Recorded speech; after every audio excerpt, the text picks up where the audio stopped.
So I'll show you what this stuff is.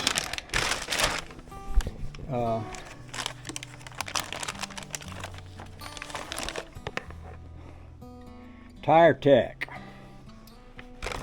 The juice is in this. You've got this little thingy here to pump the juice in. I'm guessing you pour this into that, but not sure. They send you these little red caps, valve stem caps, so you'll know which tires you've done and which tires you haven't. And I thought this came with a valve stem removal tool, which I have plenty of, but I was thinking they had advertised that there would be one in here.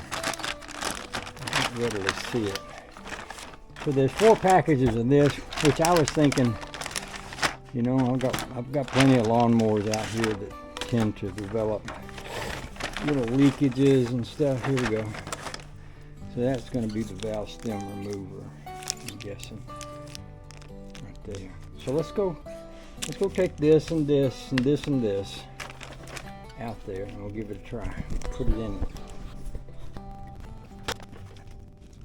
So this is the valve stem remover. So this fits onto that. Seems like you would need to open this.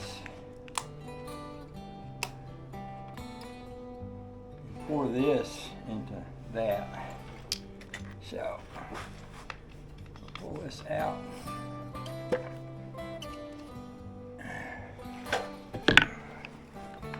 And just pour all of this into, oh, no. Now I got it all over the floor. Alrighty, that was dumb. Richard, dang it. You must have been smart enough not to do that, surely. Dang. Alright, try this again.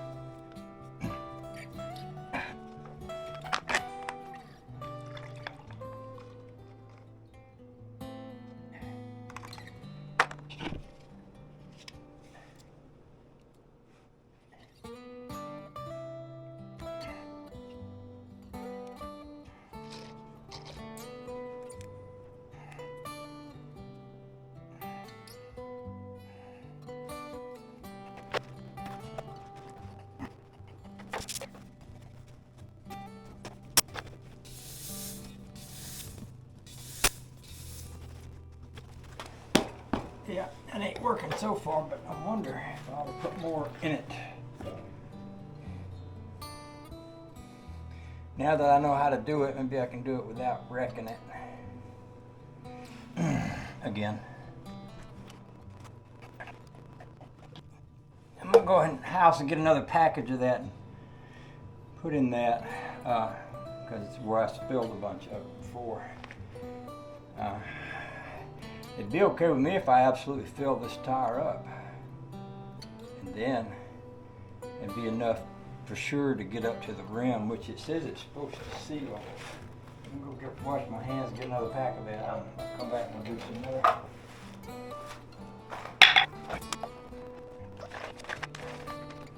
So I did notice this package says shake pouch thoroughly. Well, I didn't do that with the last one, so maybe this one will give me better results. I can see that looks a little thinner already. I mean thicker from being shaken, so it might have been something else I didn't do right.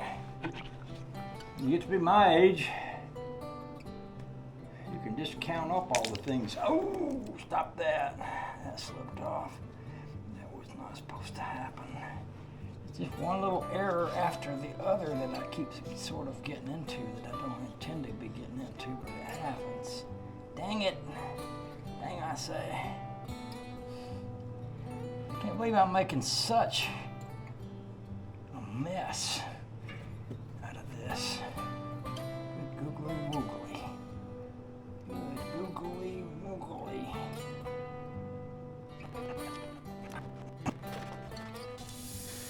Well, I see it bubbling around the rim now. It's actually good because I need for it to seal around the rim. I can see it bubbling out here and there. And they say that this stuff will seal.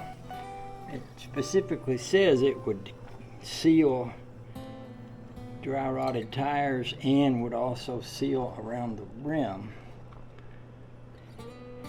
So I know I've got enough in there to get to those places. But it's still losing air.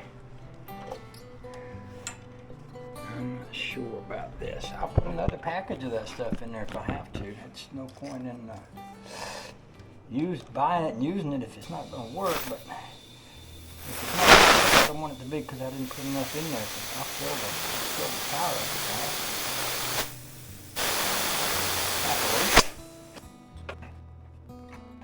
The sun's doing its thing. I'm warming up here.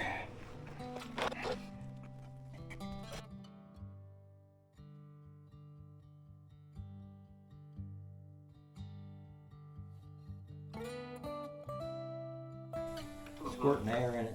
Hope you don't mind me working while we talk, but you know how I am. Hard to get me away from my task. So that's what I'm doing here. What's up with you? I've just been, like I said, I've just been doing the regular working. I got your message about I will put that up on the podcast very soon. Yeah. Yeah, and so, yeah. Did you watch that video? Did you watch the video I sent you where there was like a television commercial and they showed these people skiing around on these little things they'd made? Yep. Isn't that something? Yeah, it is. I mean, it's just, to me, some stuff is almost like, wow, you know? Yeah, I mean, and they were playing hockey and stuff like that, but you know, those little, it's almost like they built a little chair sled. And even some guys that had legs was using them because they probably didn't have the use of their legs. And it looked like there was some people that didn't have legs at all, but they were able to sit on those chairs and ski. And I thought, now that right there is very ingenious. That's something Robert would like to see, I bet. You know? Yeah, that was neat. I thought that was worth sharing with you. Yes, that's what I'm up to. I'm out here in the sunshine and the wind's not blowing. Last I looked, it was probably, it might have, I don't think it's quite got up to 40, but with that sun shining on you, it feels good, you know. So yeah, it's pretty good here today. I understand it's going to get probably warmer, but also going to be cloudy for the next few days. So having this sunshine is a real big deal, you know. Nice, it's really nice. Yeah, because I was thinking, I said, boy, if the ladies hang in there for a while, you'll be ready to do something with one of the boats. Well, that's something. I was talking to Butch about that yesterday. I helped him move some couches out of his basement, take them up to the safe house, and he said 6 more weeks before we put the boats in. But I don't know. You know me, I might sneak mine in a little sooner than that because if the weather stays nice for a little while, you know me, I'll be toting that thing down the lake. Oh, I know, because I can't hardly see 6 weeks because our weather, once the weather starts, it's getting a little warm. Yeah. It normally consistently stays getting warmer. Yeah. Well, I think that I'm a little more aggressive about wanting to get in the water than my neighbor because he's, you know, I got neighbors and it almost seems to be like they barely ever use their boat. And when they do, if they get a little bit of dirt on it, they have to take it home and wash it and wax it and vacuum it and all that. And you know, that's not how I roll. I'll get it in the water and get to using it as quick as I can. And that's more my style. And but that's not everybody's style. So just because I'm Just when you used to like going out in the morning. Yeah, I still do. I mean, I'm still looking forward to doing that. But every year I've always been in the water before anybody else, just because I guess having lived up north for all those years, I'm not quite as put off by the cold as some of the local people who've never experienced it might be, you know. Yeah, the because up north had almost a blizzard this past week. So yeah.